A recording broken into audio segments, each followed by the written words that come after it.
C'est officiel, le tronçon de la route nationale numéro 1, compris entre Louangué et Louvois, est entré en sa modernisation ce 18 septembre.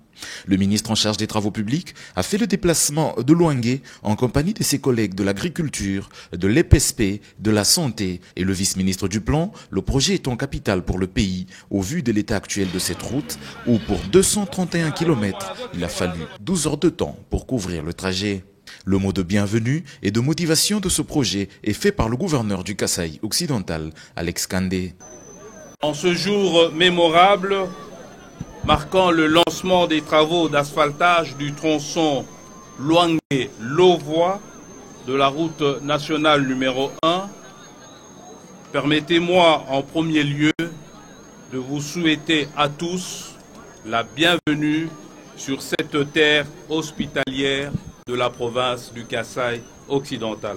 Le financement de l'asphaltage de ce tronçon long de 63 km pour 49 millions d'euros obtenus de la Banque africaine de développement est une preuve du souci de cette institution financière d'œuvrer à la reconstruction de la RDC, a dit son représentant pays, M. Valentin Zongo.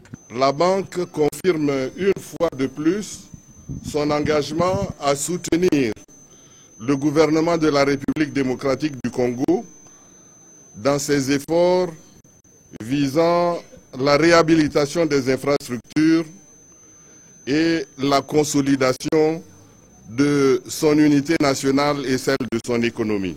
Le ministre en charge des Travaux publics, heureux de cet aboutissement de la collaboration avec la BAD, a dans son mot remercié également les autres partenaires financiers du pays, dont la coopération britannique et l'Union européenne. Il donne ici les caractéristiques de cette route confiée à la firme chinoise Sinohydro. La voie réalisée sur le tronçon Louangué-Pont-Louvois porte sur 7 mètres de largeur du corps des chaussées, comprenant successivement une couche de fondation en sable limoneux, une couche de base en grave non traité et une couche de roulement en béton bitumineux.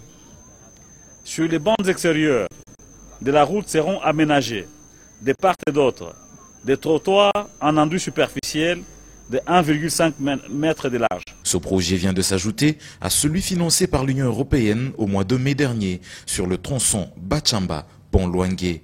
Travaux déjà en exécution par la firme égyptienne Arab Contractors.